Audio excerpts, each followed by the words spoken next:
గురువుగారు కొంతమంది మాట వినాలి అని మరుగుమందు పెడుతూ ఉంటారు కదా. సో ఇలా పెట్టడం వల్ల ఏమైనా నష్టాలు జరిగే అవకాశం ఉందంటారా? మందు ప్రభావం వల్ల మనిషి ఆరోగ్యానికి చాలా నష్టం జరుగుతుంది.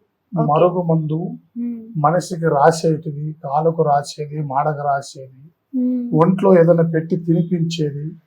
ఈ మందుల వల్ల మనిషికి లోపల ఆరోగ్య సమస్య కుదురుపడి మనిషి రోజు రోజుకి ఆరోగ్యంగా క్షీణించిపోయి అతనిలో జీవకళ చచ్చిపోయి ఎవరైతే పెడతారో వాళ్ళకి బానిస అయిపోయి మనిషి ఎవరి మాట వినకోకుండా మనిషి చాలా ఇబ్బందికరంగా మారిపోతుంది. ఒంట్లో ఏడు ఎక్కువ పెరిగి తల వెంట్రుకలు కూడా రాలిపోతుంది. ఆ మనిషికి ఆ మందు ప్రభావితం వల్ల మనిషికి ప్రమాదం. అలాగా మందుని నమ్ముకోవటం ప్రమాదకరమైన విషయం. అర్థమైందా తల్లి? ఎవరైనా వశపరుచుకోవాలనుకున్నప్పుడు వశీకరణ అవసరం. వశపరుచుకోవాలనుకున్నప్పుడు అతన్ని బంధన చేసుకోవటం అవసరం. మందు పరమైన విషయాలకు పోవటం వల్ల మనుషుల ప్రమాదానికి ఇబ్బంది పాలయ్యి వాటి వల్ల మనుషులు ఇబ్బంది పడతారు. వాటిని మళ్ళీ కక్కపోపించాలి, వాళ్ళ ఒంట్లో ఉన్న మందుని బయటికి పోపించుకోవాలి.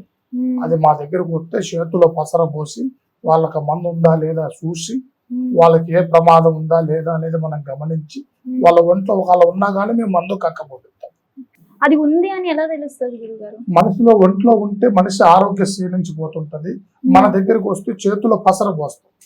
చేతిలో పసర పోస్తే దాన్ని బట్టి వాళ్ళ దగ్గర ఉందా లేదా తెలిసిపోతుంది. అవును. మరి ఆ మందు కక్కిస్తాను అన్నారు కదా గురుగారు, దాని వల్ల పూర్తిగా పరిష్కారం పూర్తి పరిష్కారం అవుతుంది. ఒంట్లో ఏదైతే ఉంటుందో దాంట్లో నుంచి బయటపడి అతని మందు ఒంట్లో ఉన్న మందుకి అది మోషన్ ద్వారాగో దేని ద్వారాగో అతనికి బయటకు వెళ్ళిపోయేటట్టు చేస్తాం.